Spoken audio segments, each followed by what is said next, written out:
নমস্কাৰ সকলোকে। আকৌ আজি মই নতুন এটি ভিডিঅ'ৰ সৈতে আপোনালোক সকলোকে স্বাগতম জনাইছোঁ। আজি মই থাম্বনেইলত দেখি গম পাইছে নিশ্চয়। আজি মই বনাব লৈছোঁ গজা। ঘৰতে কেনেকৈ গজা বনাব পাৰি। এয়া মই আটা এবাতি লৈছোঁ সৰু বাতি এটাৰে। এতিয়া মই ইয়াৰ লগতে বেকিং পাউডাৰ আধা চামুচ দিছোঁ। বেছিও দিব নালাগে কাৰণ বহুত ফুলি যাব। এতিয়া আকৌ ইয়াৰ লগত মই মিহলাব লৈছোঁ ৰিফাইন।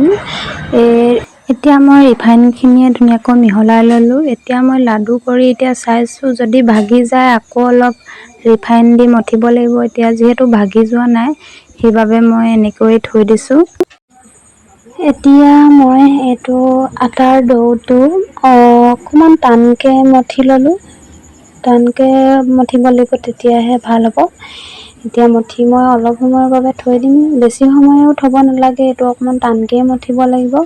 চিৰাপখিনিৰ লগতে মই এডোখৰি নেমু টেঙা চেপি দিছোঁ। চুগাৰ চিৰাপৰ বাবে মই আধা কাপ চেনি লৈছিলোঁ। এতিয়া মই আটাৰ ডোটো হাতেৰে এনেকৈ মেলি দিছোঁ।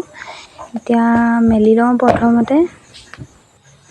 এতিয়া মই চাৰিওপিনে হাতেৰে ধুনীয়াকৈ বাটবোৰ বন্ধ কৰি দিলোঁ ধুনীয়াকৈ।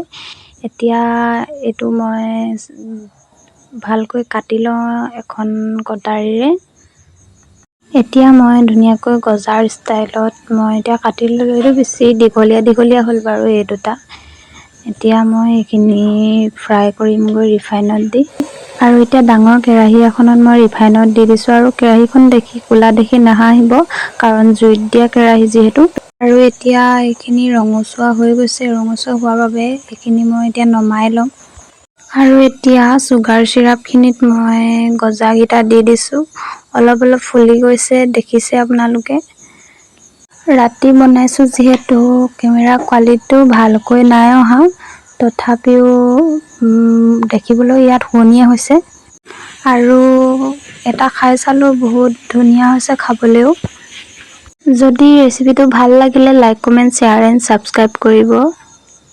এনেকৈয়ে সহজ পদ্ধতিৰে আপোনালোকেও বনাই চাব পাৰে, নিশ্চয় ভালেই হ'ব।